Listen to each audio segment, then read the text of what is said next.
See this Ferrari Enzo? See how it's in one piece? Well, it wasn't always. It was involved in a horrendous crash a decade ago that split it clear in half. But it's long since been rebuilt and sold for $1.75 million at auction in Paris. There have been many stories on this famous crash. The photos of the crash seen here have never been published before. They do look a lot like the ones on the internet, but I assure you these are never seen before photos of the 2006 crash on the Pacific Coast Highway. The supercar in question belonged to Silicon Valley tech exec Stephan Errickson, who crashed it into a pole along the Pacific Coast Highway in 2006. The Enzo was split in half, with the cockpit and nose on one side of the highway and the engine with its subframe on the other. If it were any less valuable a car, it might have been a complete write-off. But as yesterday's sale attested, the Enzo was worth fixing. So it was sent back to the factory where it was repaired, refurbished to as new condition, repainted from red over black to black over red, and certified by the manufacturer. Stephan M. Errickson, born December 14, 1961, is a Swedish video game developer and criminal from Uppsala involved in the British gaming company Gizmondo with his business partner Carl Freer, until it became insolvent in 2005. He was the leader of the loose criminal organization Uppsala Mafian, the Uppsala Mafia, until he began to develop the Gizmondo. Errickson became known by the Swedish police as Jockstev, Fat Steve, or the Banker, by the local mob in Sweden's fourth largest city of Uppsala, roughly 60 kilometers north of Stockholm.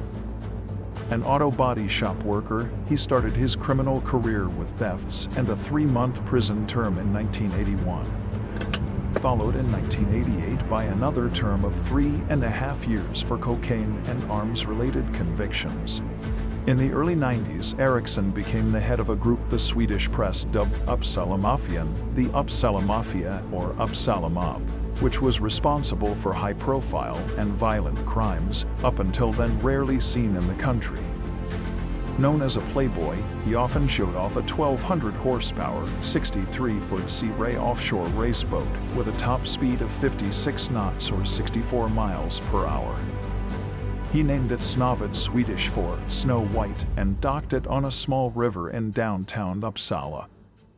With a legal front cannon in Casso, Cannon debt collectors, the group collected debts using threats and violence. Establishing a reputation, they started to dress in expensive suits and hold business meetings in exclusive Stockholm hotels.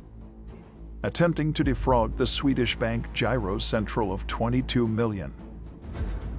Errickson was found guilty of fraud and counterfeiting. In 1993 and 1994, Errickson was sentenced to 10 years in prison, though he only served half his sentence. Court documents show Errickson and a partner broke into a man's home, destroyed his property, and punched him repeatedly in the face. Errickson also held a knife to the man's throat, threatened to cut off his fingers, and finally shoved a gun into the man's mouth. The Swedish police had great difficulty finding people who dared to testify, and the head witness later survived 2 bomb attacks.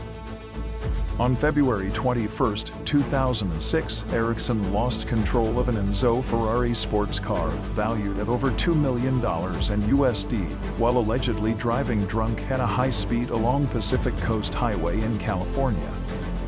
The car careened off an embankment outside Malibu and hit a pole at about 162 miles per hour. The impact of the crash was so violent it split the car in half. Errickson and the Irish-born American Trevor Carney were found at the site. Errickson claimed to be a passenger in the Ferrari and that a man he only knew as Dietrich was the driver. Carney claimed to be the passenger of a Mercedes-Benz SLR McLaren that was racing the Ferrari. Neither Dietrich nor the Mercedes were to be found, and the police concluded that Errickson was the driver and Carney the passenger, and that neither Dietrich nor the McLaren existed. Furthermore, the extent of Errickson's injuries amounted to a cut lip, and blood was found on the driver's side airbag. It appears that Errickson had been recording the incident with a video recorder. Investigators confirmed the existence of the videotape of the accident shot from inside the car. The video showed the speedometer giving the 199 miles per hour reading right before it malfunctioned due to the crash. The tape is believed to be with Carney. Errickson brandished a business card claiming to be a deputy police commissioner with the San Gabriel Valley Transit Authority, whose founder was later arrested for perjury in connection with the case, and Carney borrowed a phone in a passerby's car, where he tucked away a magazine for a Glock pistol. Two men showed up to speak with Errickson, claiming to be from the Department of Homeland Security. On March 29, 2006, Nicole Person, Errickson's fiancée, was pulled over while driving a 2005 Mercedes-Benz SLR McLaren. She was pulled over because the officer found the car's European license plate suspicious. It was discovered that Person did not have a valid driver's license. The police found the car to be unregistered, carrying British license plates, and illegally exported from Britain. Further investigation revealed that the crashed red Ferrari, a second black Ferrari, and two other Mercedes-Benz cars were also unregistered and illegally exported. It was found that all 5 cars, valued at $10.8 million, were leased in Britain. Moreover, lease payments for them had ceased, and that after the export, the Mercedes was reported stolen in Britain with insurance payout. Footage of Errickson in his black Ferrari, shot by the founders of a car enthusiast website, carparazzi.com, was held as evidence against him by European authorities. Police raided Errickson's Bel Air home on April 8, 2006.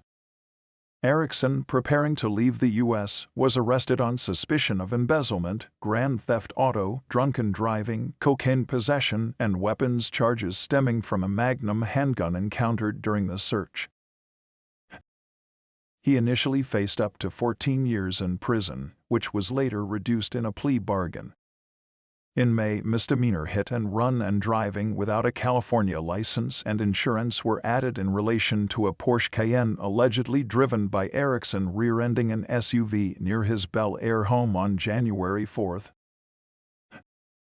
On May 9, 2006, police raided the San Gabriel Valley Transit Authority, a minor bus service for area senior citizens, arresting its owner and confiscating guns, badges, and a vehicle equipped to be an unmarked police car.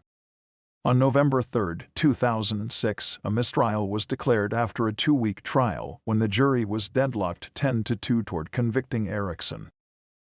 Represented at trial by Jim Parkman, who successfully represented former HealthSouth CEO Richard Scrushy. Errickson was also represented by Parkman's partner, William White, as well as Los Angeles criminal attorney Alec Rose. The prosecution indicated their intent to retry the case. Errickson accepted a plea bargain for 3 years in jail and deportation. He pleaded guilty to 2 counts of embezzlement and 1 count of illegal gun possession. He avoided an auto theft charge. Errickson was released from prison on January 21, 2008. He was deported back to Sweden, where he soon received an 18-month prison sentence for extortion and aggravated assault after pouring petrol on a target of his debt collection services. In October 2014, he was facing further charges of possession of cocaine and other drugs and driving under the influence of drugs. Once a notorious criminal who had committed several heinous crimes and managed to evade the law for years, found himself in a different country, facing the consequences of his past deeds.